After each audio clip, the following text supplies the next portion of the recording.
fact that is engaged in another official assignment somewhere. I will therefore go straight away to read his address.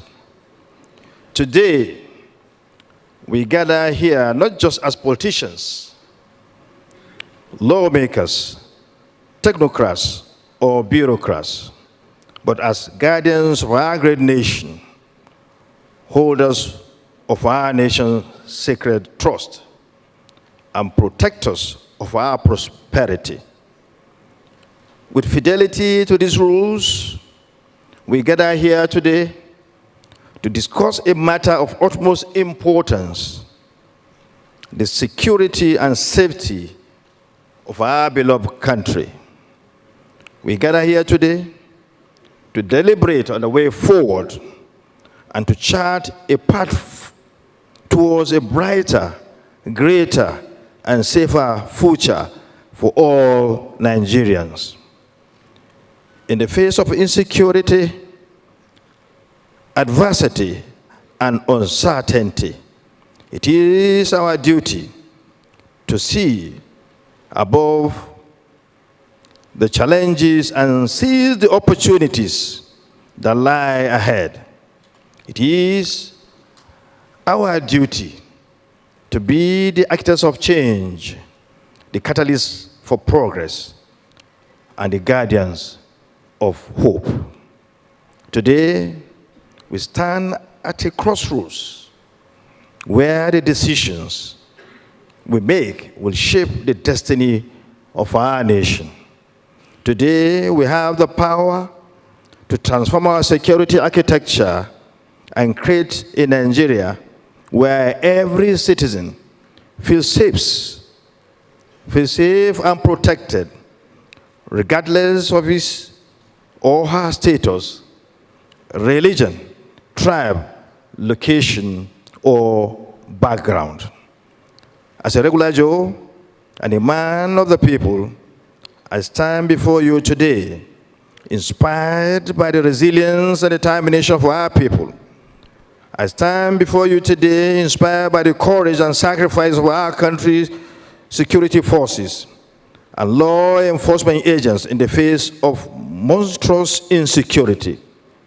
I stand before you today, inspired by the vision and leadership of our President, Commander-in-Chief of the Armed Forces of Nigeria, His Excellency Bola Ahmed Tinubu, GCFR. I dare to believe that we gather here under the leadership of Mr. President have what it takes to overcome the challenges that lie before us and build a nation that is strong, united, and secure. The concept of state police has been a topic of debate for many years.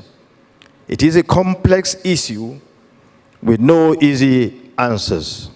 But today, courtesy of the House of Representatives, we have the opportunity to engage in a national dialogue, to listen to the voices of our fellow citizens, and to forge a path towards a more secure Nigeria.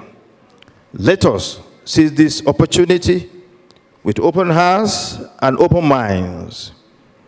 Let us listen to one another, learn from one another, and work together to find common ground. The presence of our esteemed President, Commander-in-Chief of the Armed Forces, His Excellency Alhaji Bola Ahmed Tinubu, GCFR, ably represented by the Vice President, Kashim Shettima, GCON, in this event underscores its importance and government's commitment to reform and strengthen the security architecture of our country. It is always a pleasure to welcome him to any national event, not only because he is such an inspirational leader, but also because he's an alumnus of the National Assembly. The Vice President also is an alumnus of the National Assembly. Like I said recently, President Tinubu did not only come to steady the ship of state, he came to adjust the sails and steer the ship of say through rough and fair weather to the right direction and to the right destination. He's known for rearranging the sails, and this is exactly what he did in agreeing that modalities should be worked out for us to have state police. I pay tribute to the Right Honorable Speaker, Right Honorable Tajuddin Abbas, the principal officers of the House of Representatives, and also members of House of Representatives for setting the stage for a national discourse of this important and critical issue.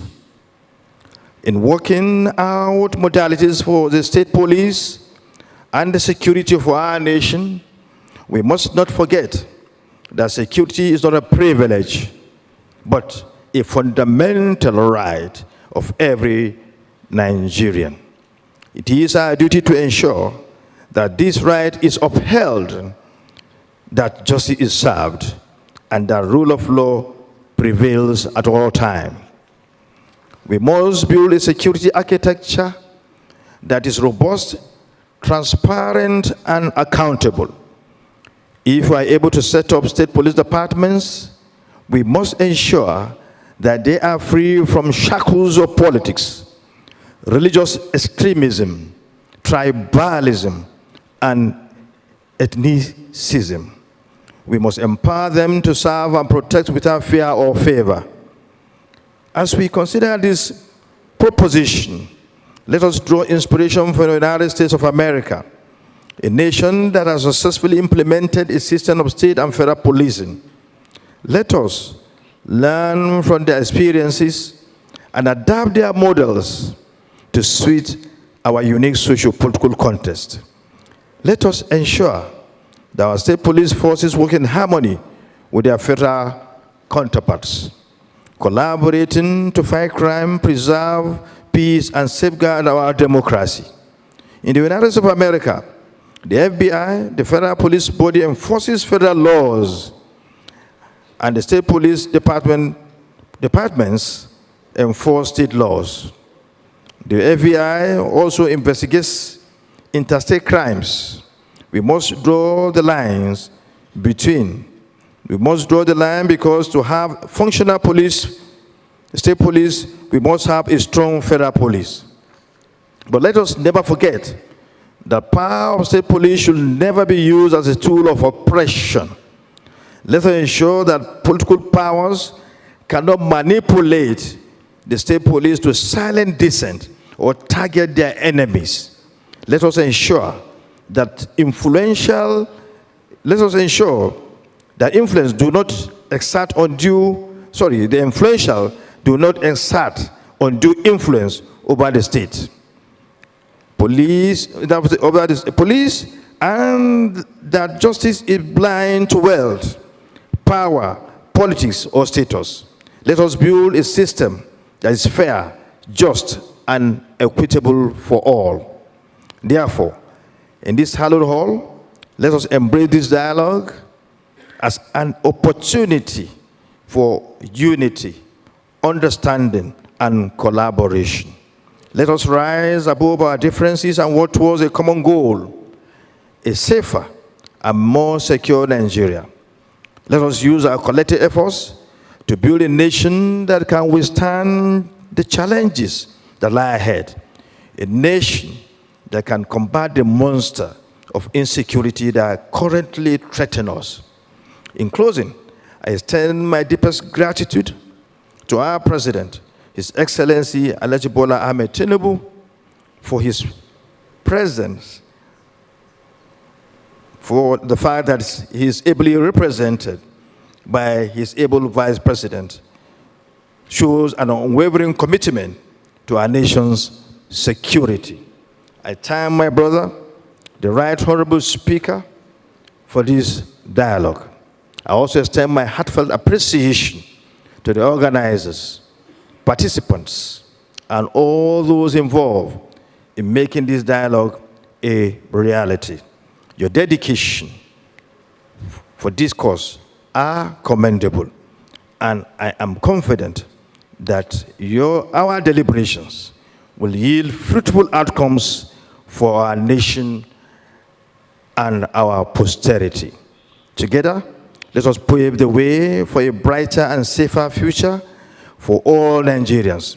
Together, let us be the change that we want to see. Let us create the change that we want to see. Together, let us build a Nigeria that we can all be proud of. Thank you, and may God bless our great nation, Nigeria. Thank you very much.